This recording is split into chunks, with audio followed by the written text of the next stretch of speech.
Hey, everybody. Welcome to the Daniel Davis Deep Dive Intel Brief, where we give you the best of the news that we had this week to make sure that you don't miss anything that's important for your life.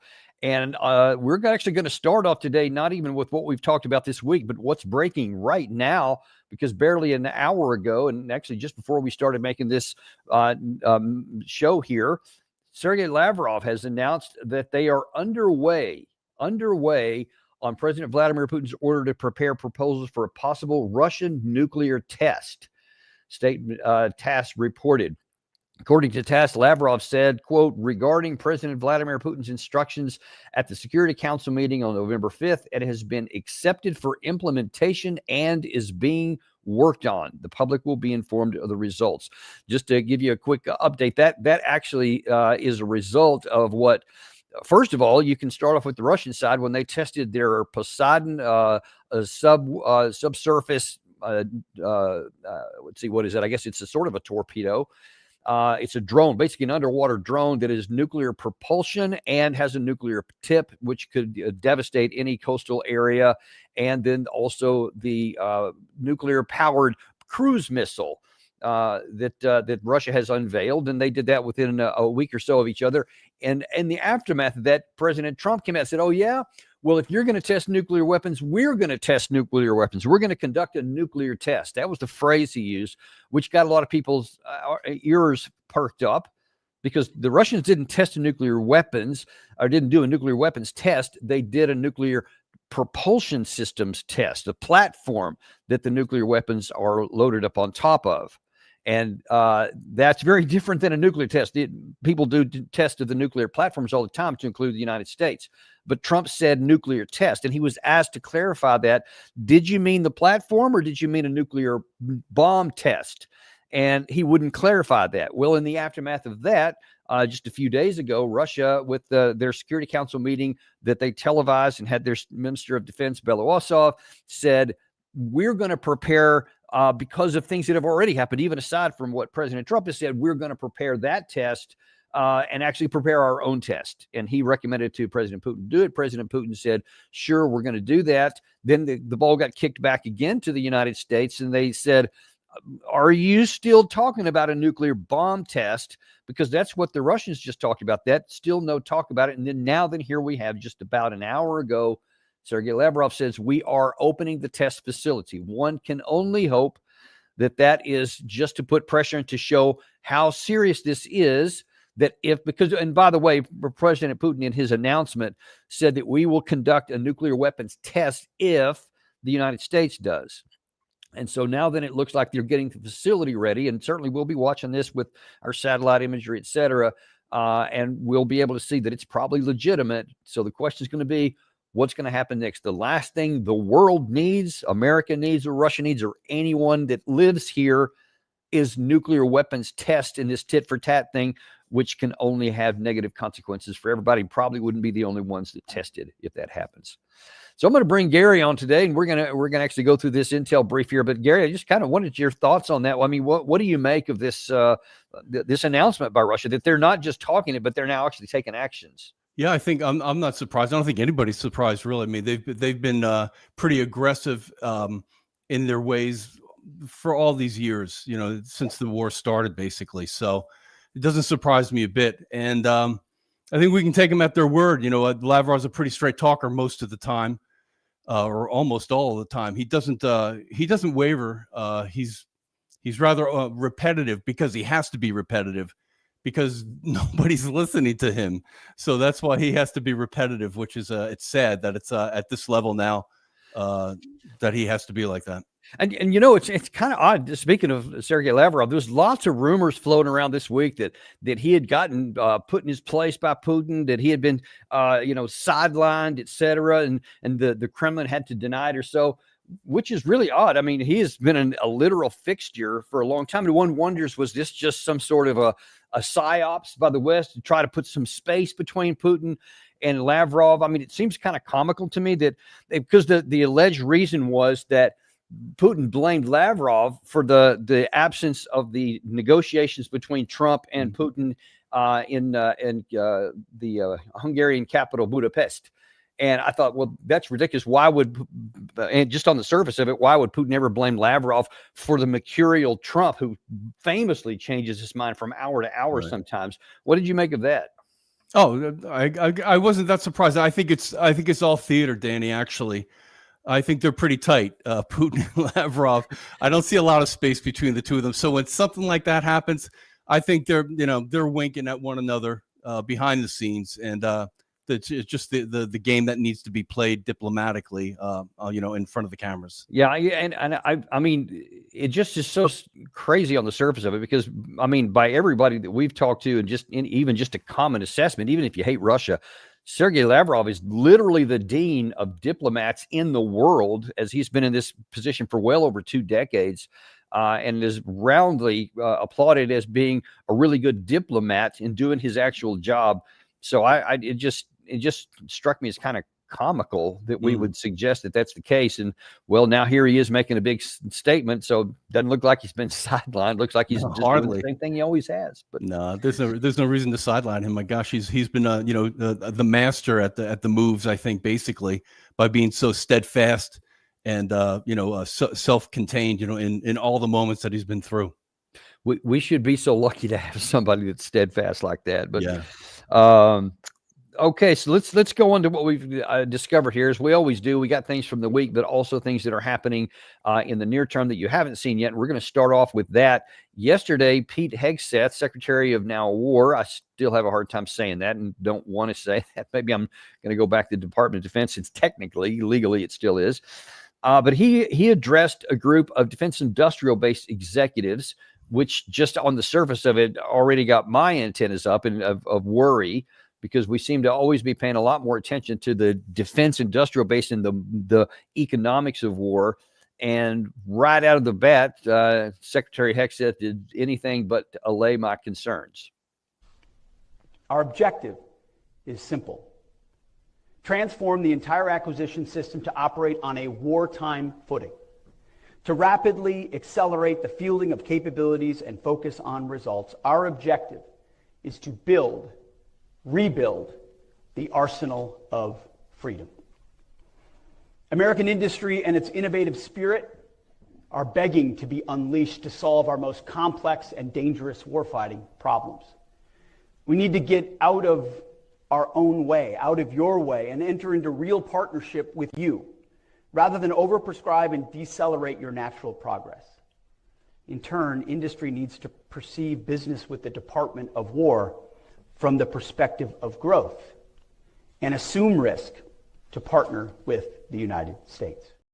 I'll tell you, Gary, this really is troublesome to me, and I want to highlight it maybe more than just a little bit, because first of all, we had a change of name from Department of Defense to the Department of War.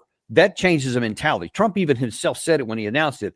I want more offensive than defensive. I don't want to just do offensive. And for anyone to say we haven't been offensive in the previous couple of 2 or 3 decades is crazy. And if you want to go more than that, that by itself was alarming. Now here we have Secretary saying, I want to now get the defense industrial base on a wartime footing. So if you talked about changing the name on a building or on a placard in front of his desk to war, now then you're telling the defense industrial base to go on a wartime footing. That by itself is also alarming. And it sounds like we're going somewhere. And he says that the defense industrial base, the industry, should be aggressive in going down that path. What does that say to you? I don't know. I'm not sure, Danny. Part of it, he calls it an arsenal of freedom. I thought that's quite a way to couch it, an arsenal of freedom. If we weren't to go there, I mean, if this is it troubling that the language is too aggressive? Is that what rubs you the wrong way? Well, what rubs me the wrong way is that it's talking about war, and we want a wartime footing. We're not at war. We shouldn't be on a wartime footing, because historically, when you prepare for war and when you get all the pieces in place, you get into a use it or lose it kind of situation, and you're more tempted to use it. And besides, look at Russia, for example. So on February 2022, they were not in their industrial base was not on a wartime footing. They had the military forces and they went in there, but then they got their nose bloodied and punched in the face and realized it was not going to just be a demonstration.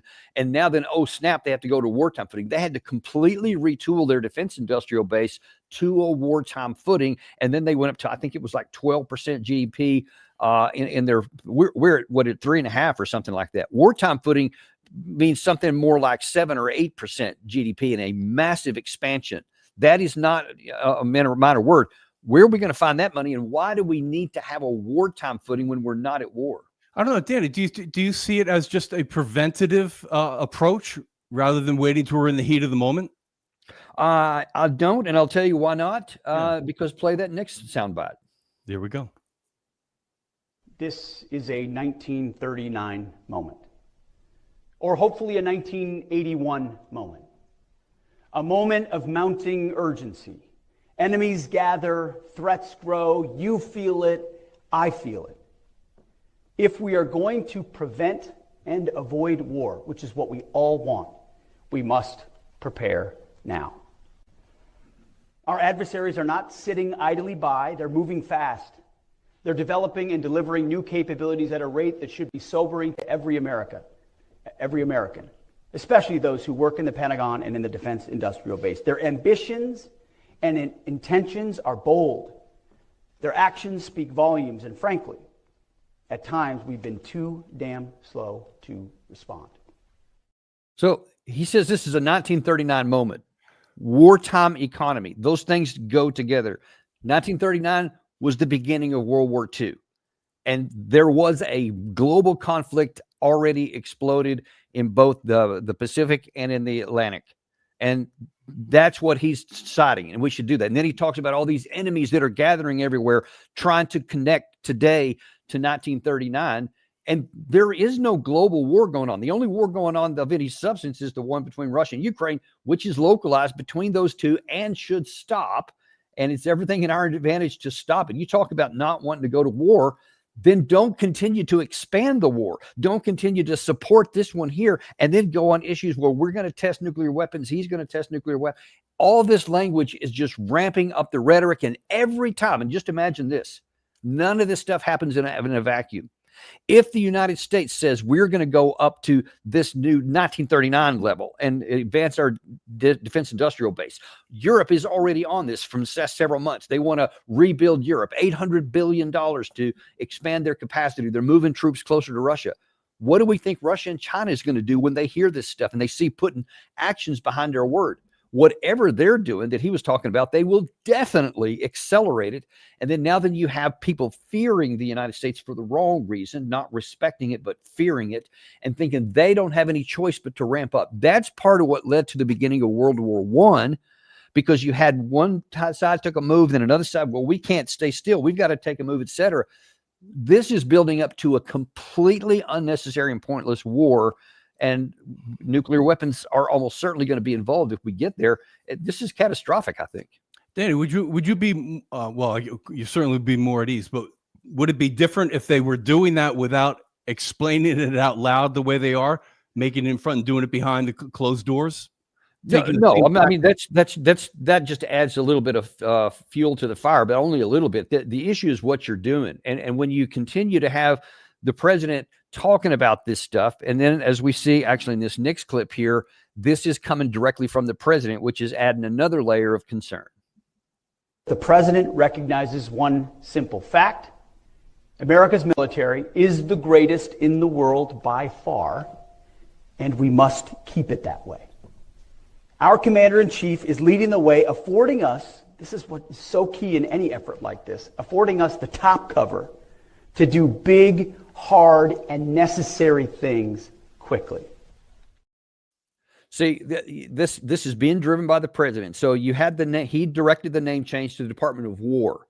And now then he's directing that we're going to accelerate our capacity and go on a wartime footing in the defense industrial base to build up more capacity. At the same time, he's sending troops down into Latin America, into the Caribbean Sea Basin. We are attacking boats down there. We're threatening to attack another country in Venezuela. We have already attacked a country in Iran. That's still ongoing, and that's an open debate that could restart at any time. We're not closing down the war in Russia, Ukraine. In fact, we're continuing to give them more weapons and ammunition. We're not closing down the war in the Middle East, despite Trump's claim that he ended that war and there's peace all over the place in the Middle East. Wars, Danny. We're still giving them weapons and ammunition. The IDF is still attacking into Lebanon, still attacking into the West Bank, still attacking into Gaza, despite the alleged ceasefires. So all those things are going on here. And so you see Trump moving everywhere, and we could still be in a war in Venezuela at any time here. We don't know what's going to happen with that. We just had the U.S. Senate with Lindsey Graham talk about how that we should not have a constitutional prohibition, that the president should have freedom to do anything he wants. The 1973 War Powers Act doesn't apply. The Constitutional War Article 1 doesn't apply, that only the Congress can declare war. If the Congress doesn't declare war, then the president is free to do whatever he wants. Lindsey Graham said that on Thursday of this week. All that together looks like somebody who is getting ready to use the military and wants to get rid of any kind of prohibitions. That worries me.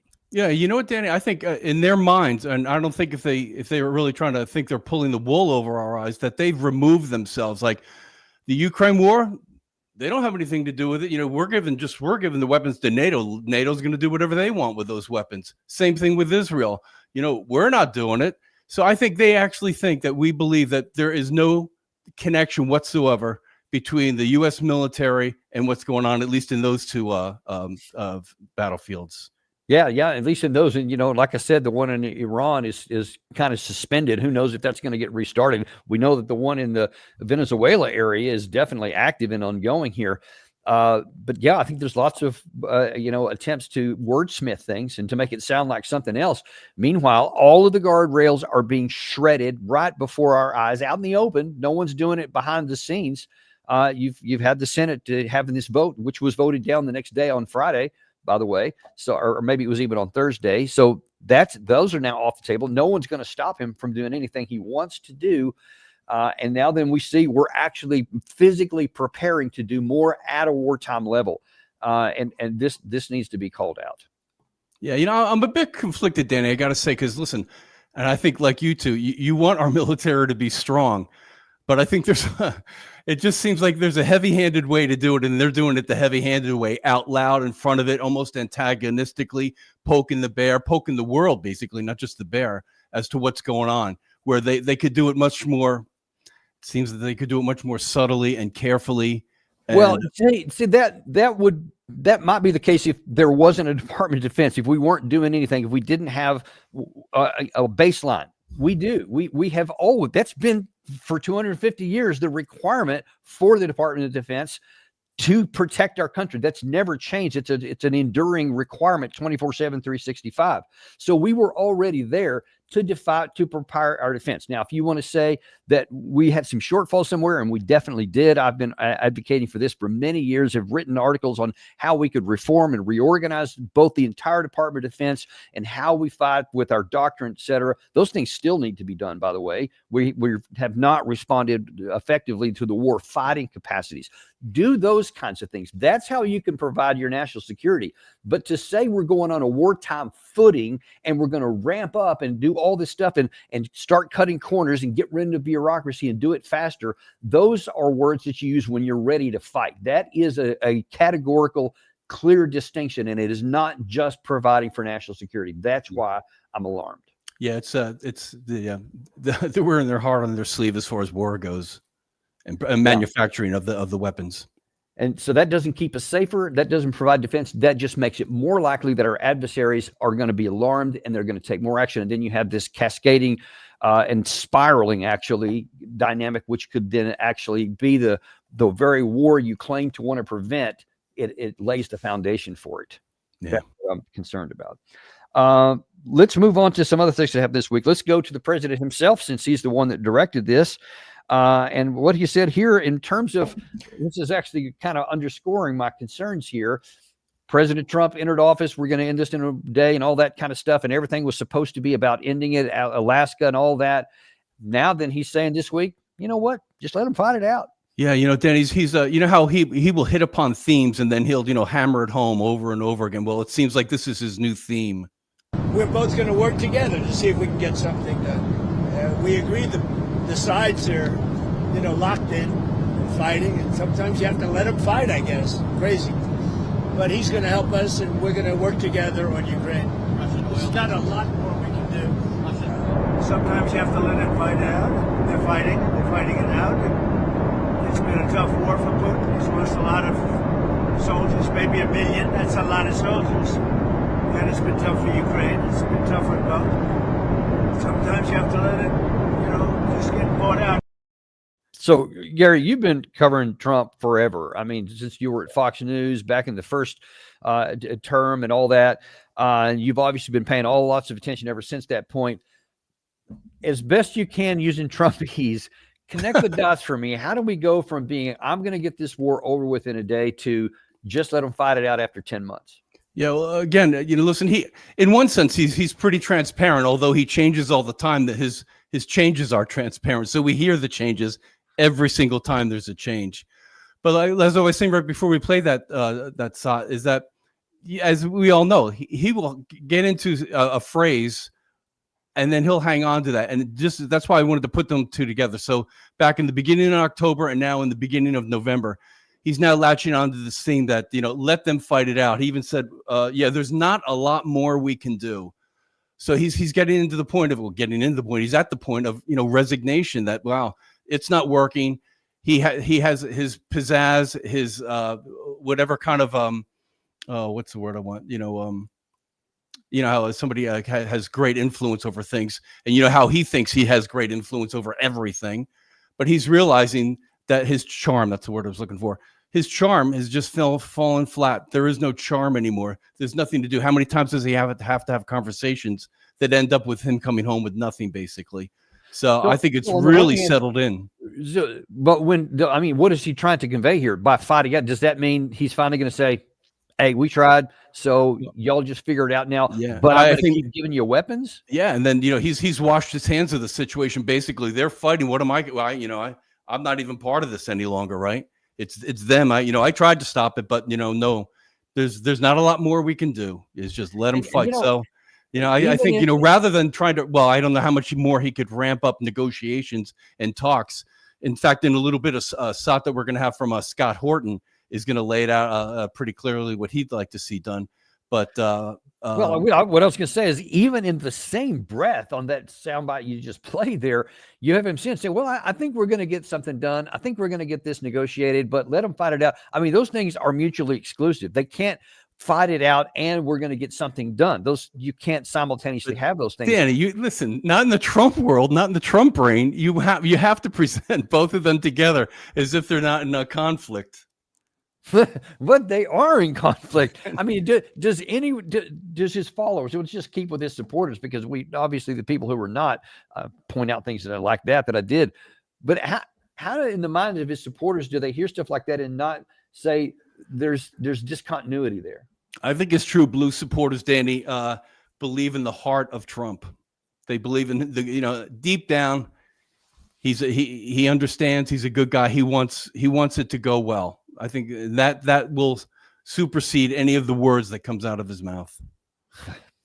Hard to argue with that, because the words keep coming out and the sport right. stays firm. So right. I guess that's the case. That doesn't do anything to the reality on the ground, though, as we saw this week in Pokrovsk. And by the way, before we play this next soundbite here, the current situation continues to get worse. As of this morning, there is about 95% of Pokrovsk has fallen. There's literally just a few neighborhoods on the northern and the northeastern side of the city. The rest of it is all in Russian hands, and they're cleaning up a few pockets in between. But they control virtually all of the city now. And then they've actually gained more in the that area up north of Pokrovsk that I've talked about, where they had closed off the Rodenska. They have actually taken more of that. So despite the Ukraine side counterattack to try and block that off and cut it off, the Russians actually pushed them back further overnight. And now then Mirnograd. The Russians have entered the northeastern part of the city of Mirnograd and in part of the southern part, and they're moving up in those fields in the south. Literally everywhere it's starting to collapse, and those guys now their escape is now cut off. They don't have a path out, so they're either all going to die or they're going to be captured. So one or the other. That is what's going on inside Ukraine now, despite any words from anyone. And here is a soundbite, and I'm going to have to read this out loud, but here's what some of the Pokrovsk defenders have said after they got captured by the Russians. He said, I was captured near Pokrovsk. We were sent. The task was not explained to us well at the position. They did not explain what our task was. I'm looking for a moment. And why they asked why he was surrendered. We learned that we were surrounded. They didn't drop us any water or food. I'm sick of everything. There was no way out. As I just mentioned, the shelling was intense. When we realized that no one would evacuate us or save us, we decided to surrender. What advice would you give to your comrades? He says, do not die. If they are abandoned, surrender when possible. You know, Dan, you almost don't even have to read the words that are here. You just look in their eyes. That's what's so captivating about this and so heartbreaking, that you can see what's the stories being told even without their words. Yeah, I'll just tell you, I recognize that in one of the big battles that I fought, the Battle of 7-3 Easting in Desert Storm in 1991, February 1991. We captured a large number of Iraqi soldiers after a huge battle that was just, I mean, I won't even go into the details. It was basically a slaughter on the Iraqi side. We had hardly any casualties on our side, and we captured, I forget the number, maybe 175 different troops. And I actually interrogated a couple of them that came across because we wanted to know what had happened. And so before they got sent on to the professional interrogators, there was one guy that spoke English, apparently, that had been gone to school in the United States at one time. And he was a major, and that was, I guess, the ranking officer that was still alive. And so I asked him, you know, what had happened, when we attacked, and how did they defend, et cetera. But in the process, I could tell him, but then all of these others, and I actually have photographs of this in my archives to this day, the look of shock and dismay on their faces is exactly what these guys have on theirs. I'm telling you, there's no difference, no matter the time, the nationality. When you have that shocked look of loss on your face, you don't need any words. Hardly. None. But there are other words that are needed. And the question that we have to actually ask ourselves in terms of how this war is going to be solved is, we also have to look at, if it's not solved, what about the risk of fighting Russia and NATO? That's something that we need to be paying a lot of attention to, now, not the least of which is because of this escalating rhetoric on nuclear tests. But even on the conventional levels, there is the risk of fighting each other. We had Steve Jeremy on this week, and we asked him what would happen if we did clash, and can NATO handle it? NATO's existence is the reason that Russia is confronting it, but NATO exists to defend itself against the threat created by its own existence. And unfortunately, NATO doesn't have the capacity to defeat the threat that its own existence creates. So the fundamental facts are that in terms of the balance of power, America, I don't think, has the balance of capability to actually defeat Russia or China on its own, in part because of their location. And Europe certainly doesn't. So the idea that we should get ourselves ready for confronting them, it's about time we started talking to them, Danny. I would like to see, although I doubt I ever will, Rutte and von der Leyen actually starting to say, okay, perhaps we should be talking to the Chinese and the Russians, and let's start with Putin. As soon as we see that, we'll know we've got the right leaders. I doubt, though, it'll happen in the short term, unfortunately. Danny, could you imagine that happening?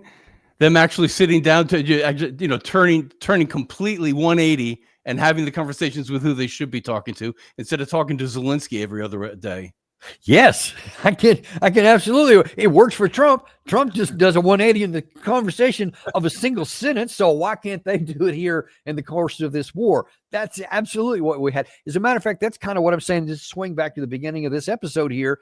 Instead of us just saying we're going to ramp up and go into 1939 style defense industrial base expansion and spin into the military everywhere, Let's talk about diplomacy.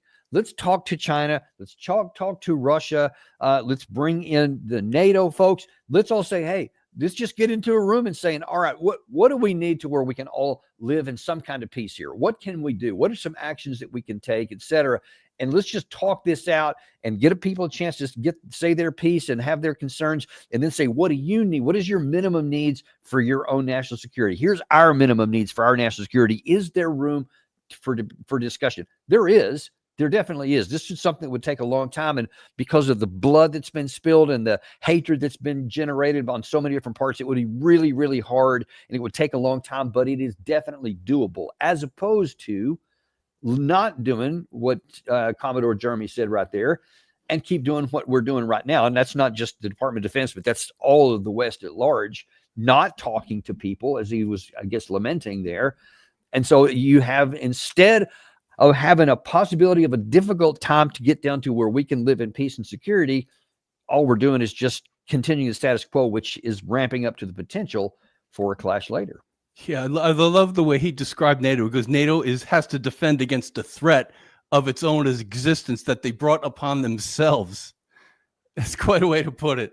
Yeah, it is. And for those who may not be aware of what he's talking about, he's basically saying all of this NATO expansion that we've done since 1997, I guess, was the first round after the demise of the Soviet Union, which NATO was originally designed to defend against. And when that threat disappeared, instead of saying, well, we don't need the alliance anymore because the threat that it was literally created to defend against no longer exists, let's go into having national peace, and let's cooperate with these guys and actually see if we can, have a security architecture for the entire continent that's good for everybody. Instead of doing that, and by the way, there was some talk of that. The OSCE is what came out of that, but simultaneously with that, we just kept the old alliance going and started grabbing people that used to be in the Warsaw Pact and putting them on our side, et cetera.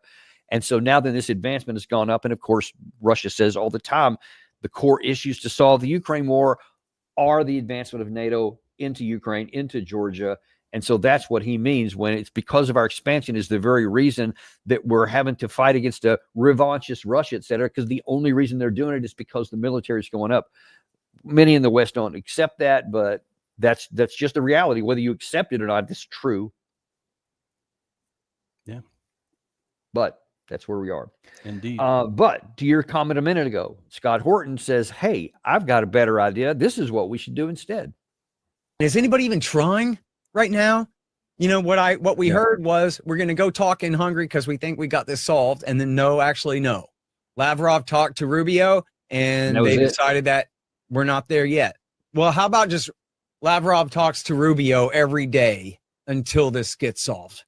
Right. It ain't praise for Putin to say that. The guy is a sober adult. He understands how dangerous it is to have NATO and the Russian Federation in a conflict like this as it exists now. Richard Nixon went over there and shook hands with Mao Zedong, the guy who killed more people than any other person ever killed. Right? He's like Genghis Khan plus Tamerlane is Mao Zedong. And Nixon went over there and said, put her there, pal. You know what? Business is business. And you and I got to get along for reasons. And they shook hands. They made peace. And Jack Kennedy went and met with Khrushchev. Like, do you not know who Khrushchev was? Khrushchev is the guy that did the Holodomor for Joseph Stalin. That's who he was. And Jack Kennedy said, hey, you know what? Instead of nuclear blowing all of ourselves up, we should sit at a table and talk, shouldn't we? Was Jack Kennedy washing the evil from Khrushchev? Was he like somehow justifying or sanctifying any of the actions that Khrushchev had ever taken? No, he was recognizing the fact that guess who's the general secretary of the Communist Party of the Soviet Union right now? This guy. Yeah. And so that's who we have to deal with. You know, the big problem I have with Scott Horton is that he is just like this little mouse, and you just got to coax him out to find out what's really. I love that. Jeff. Yeah. Lavrov and Rubio should talk every day and hammer this out. Love that. Yeah. And then that, you know, it's almost, it's ironic and embarrassing that it even has to be said. And of course, I think he mentioned it during the show. You have to go back to the previous administration where Biden wouldn't even talk to Putin since this started. And we had Secretary of State Blinken literally bragged about not talking to Sergey Lavrov and just mocking the idea. He said, I saw him on the side of some conference once, but I didn't talk to him anything real. And he actually said that as though it was a positive thing. He wears that as, he wears it as a medal on his chest. What a black eye that is going to be, I believe, in the history books to take that stance and to think that, yes, you know, giving them the stiff arm and not talking to them was the proper way to handle this. Yeah, and I obviously, is in the context of this very episode here, I will not hesitate to call out President Trump when he's doing things that don't make sense, but I also don't hesitate to give him praise and credit when he deserves it for changing that. And so at least we've had, we've had Rubio, we've had Witkoff, we've had Trump himself, multiple conversations, and the dialogue remains open to this day. So, I mean, there's good on that, and there's positive. We need a little bit more of that, though, as the evidence of this nuclear testing thing is starting to ramp up. So we need to get those guys back into the room and keep them there. Maybe that's the answer. Let's get Lavrov and Rubio and lock them in that room. We'll call in the Chinese food and deliver it. Let's get this done, guys. I'm good with that. Just, I think Chinese food is good for both sides. So if they need some food, we can give it to them. Exactly. And we'll have to wait and see. But that's that's obviously something that we're huge advocates of here at the Daniel Davis Deep Dive is dialogue, give and take, win-win outcomes, the things that are necessary to tamp war down instead of just building things up. And unfortunately, there's one more soundbite we need to show, which forestalls that very hope and kind of undermines it, and that is arrogance. And I'm sorry to say that the last part of this coming up clip here is kind of the worst and just makes me cringe. We're not just buying something. We're solving life and death problems for our warfighters. We're not building for peacetime. We are pivoting the Pentagon and our industrial base to a wartime footing. Building for victory should our adversaries FAFO. So he had previously said there that we are the most amazing and incredible fighting force in the history of the world, bar none. Russians are not better than we are. Ukrainians aren't better than we are. Chinese aren't better than we are. We're better than all of these guys. And if anybody FO, they'll find out too. And that kind of arrogance in both of those cases is just, I mean, even if you're an atheist and you can see the truth of the Bible, that pride comes before a fall. That's just human history. We see it all over the place. And when the higher up your nose gets and the more arrogant you get, the harder it can be when you fall. What do you make of that, Gary? Listen, in one sense, I'm glad that they're out and they're telling us what they're thinking. And, there's no reason to believe that they're not thinking what they're telling us, that they wouldn't take this route. They want us to know. They want the world to know. My gosh. Right. So, what worries me about that part there is that they may believe it. There's one thing to be confident when under the leadership of Doug McGregor, my battle group in Desert Storm, the 2nd Squadron, 2nd U.S. Cavalry, when we went and fought the Halden Division, the armored division in the Iraqi, there was a brigade of it that we were facing. We were supremely confident. I mean supremely confident because we had been well trained. We believed and trusted in our leaders. We trusted in each other. We knew that we were a well-organized unit, etc. And we understood about the enemy, how they were organized, what their strengths and what their weaknesses were. And we had very high level of confidence that we knew why we would win. And that's exactly the way it turned out. That is appropriate and necessary. If you want to be fighting in a war, you need to have self-confidence. But when that teeters over the top to arrogance, then that sets you up for big time problems. And that's what I'm afraid to hear, is that we may believe this, because if you think you're that good and you're that much better than even these other very capable militaries, you get careless. and you think, I'm so good, I don't have to worry about it. In fact, I'm just going to get more stuff. I'm not going to do the what I said originally, where you reorganize yourself, where you change your doctrine, you recognize that some others are doing it pretty damn good, and holy snap, we're not. We got to get this fixed, because if we actually fought doing an honest analysis and comparison about if those forces clash, it would not go well for us. Instead of recognizing that and saying, all right, we need to fix this stuff here, keeping things on a low level. Don't be talking a lot of smack here. If you believe that, you can say, we are a really good force, and we're going to get better, and we're going to make some changes. And we recognize that the world is not the way it was in Desert Storm. We try to fight the way I did with my force here, we'll get our ass handed to us, Gary. I'm just going to be blunt with you. Yeah, you and Doug have said that regularly. We can't fight that way anymore. And I don't see any talk. Now, maybe it's happening behind the scenes, but nothing that Secretary of War Hegseth is saying. They're not talking about changing and adapting and recognizing our weaknesses and our deficiencies and fixing those. He's just talking about more stuff. I need more bombs, more bullets, more defense industrial base, more money. That's the kind of thing that I see. And I don't, from what I have seen, I haven't seen any fundamental changes anywhere. They've tinkered around the edges, more drones. They want more drones. They want more electronic warfare. Those things are indispensable in need. But if you don't change how you use them, graft it onto how we function with our doctrine, then you're going to find yourself in a world of hurt. And that arrogance precludes that, because it says, well, we're already the greatest. I mean, you just think, Gary, if we're already the greatest in the history of the world, bar none, meaning not barring these guys, why do you need to change? Why do you need to tinker around, do more than tinker around, because you're already better than they are? Yeah, I think they're trying to. I think they want to stay ahead of the curve, but I think you put your finger on it, that if the hubris that you're talking about, if that takes hold, that's where I think the real danger lies. Is I'm all for building up, manufacturing and getting the things made the way they need to be made and efficiently made. And staying ahead of the curve. But boy, what you just mentioned about the arrogance and hubris that could take hold of of what they're doing, that's the real danger. Yeah, and he said that at one point during this, maybe even a couple of points, about staying ahead of the curve, et cetera. We're the best and we want to stay the better going on. That conceptually is fine if you recognize that because of the things over here, you're not the best right now. Because of the Russian army and what they have been able to go through, and the fact they burned off all the stuff that hasn't worked, and they have come up with new doctrines and new tactics, and they have their own defense industrial base. They're now the number one ground force on the world. It doesn't matter. It's not any diminution on us and anything on us. We simply haven't fought a war like this. Exactly. They're closing on 4 wars. So there's no problem with acknowledging that they have made some changes. But to say we just want to stay ahead of the curve implies that all I need to do is just tinker around the edges, because we're already great. We're already better than there. Just so you don't need to recreate the wheel. That's the problem with that arrogance, is that it says we're already better than they are. So we don't need to make big changes, but that's not true. We do need to make big changes. And I fear we're going to find out one day. I hear you, Danny. Yep. But that's where we are.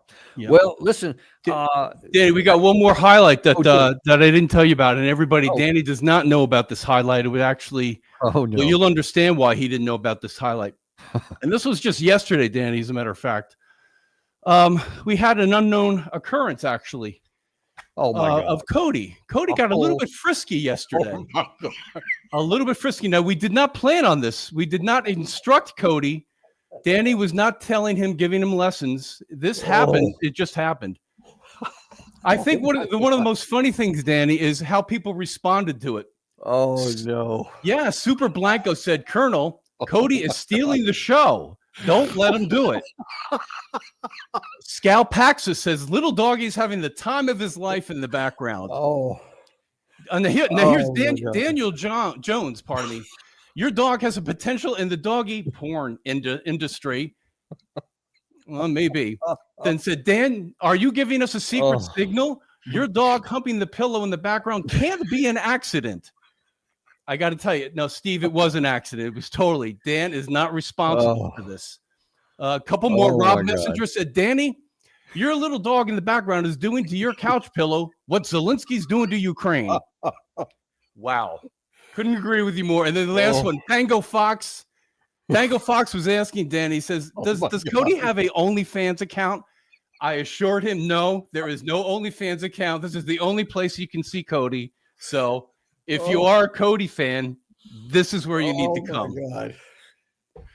So anybody, listen, everybody, go back and if you want to see this, if you want to see this display, should we say, it was actually on yesterday's show. It's called Trump and Orban joining forces to end the Ukraine war. So you can see all of this for yourselves in live. But really, what's most fun is to go through and read the comments. The comments there's a lot of gold in there to be had. So, Danny, I just wanted to let you know that you have a co-host now, a new co-host with a slightly different attitude and the friskiness and the afternoon delights that come upon him. Well, they're on display. Oh, my stars. I got to hand it to you. That you got me. That was a good one, right? Just for you guys know, they say he said there's something I want to show at the end. I'm not going to tell you about it before. And I'm like, okay, he's done that before. Gary's got some interesting things, and sure, we'll go with it. Not on my list of top 1,000 things it might have been. I'll say so. Well, Danny, you don't know, but people love to see you laugh. We often see in the comments that on occasion when that does happen. It's a real delight. So, and everybody actually they were thanking us. Boy, I needed a break from all of this. This is a perfect distraction from what we're normally here doing. So, Cody actually did all of us a pretty big favor, actually. I guess when you have so many things, potential nuclear war, you need a little bit of levity, I guess. Yeah, exactly. Yeah. Nobody's not very worried about nuclear wars, as it turns out. So, hey, Danny, so next week we got so many people locked in, and probably I'm going to give you I'm not even going to build up to it. I'll give you the biggest one first. Everybody's been asking for Ted Postal to come on and to talk about we got that. Right? To talk about all the not the new weapons, but the weapons that Russia's displaying, the Poseidon and everything. He's been doing his homework. That's why it took so long to get him on. So he's been doing all his research, and he's promising to come on, and he will be on Tuesday. That's even better. Tuesday afternoon, Ted Postal will be on. So everybody was looking forward to that, and here it's actually going to happen. Yeah, I'm really, really eager to get that. That'll be great. But we got Patrick Bob. We've got Andre coming back, Alexander Mercouris, Robert Barnes, who only the second time coming in, the lawyer that knows so much and has just great. Looking forward to that. Yeah, he's got some really keen insights. So Robert Barnes will be back. And obviously, Larry will be back before he's going to Russia again. I think he's going to get an apartment there, Danny. It's crazy. Yeah, he's going to have to start paying some rent or something like that. Yeah, right. And then we got Matt Ho and then John Mearsheimer also. So that's we got a really big week next week. Doug, do we have Doug back as well? This coming yeah, working on that. Working on that. Wow, that's a pretty power-packed week coming up. So everybody needs to be sure to watch that. As it turns out, this week is not finished. We actually have a show coming up at 2 p.m. this afternoon on U.S. government dysfunction in full ugly display. Now, I've talked to you about a lot of things that happened just yesterday, but unfortunately, this show this afternoon has two completely separate categories, both with what's going on in Venezuela and with the shutdown. You're not going to want to miss that show, folks. 2:00 this afternoon, where we're going to lay it out in stark contrast for what the reality is, whether anybody likes it or not, because we are unintimidated and uncompromised, even with the doggy shows, as we unfortunately discovered today. And we're going to give you the full truth, whatever it happens to be. So thanks very much, folks. We appreciate the heck out of you. And Gary and I look forward to seeing you next week on these great shows on the Daniel Davis Deep Dive. All right.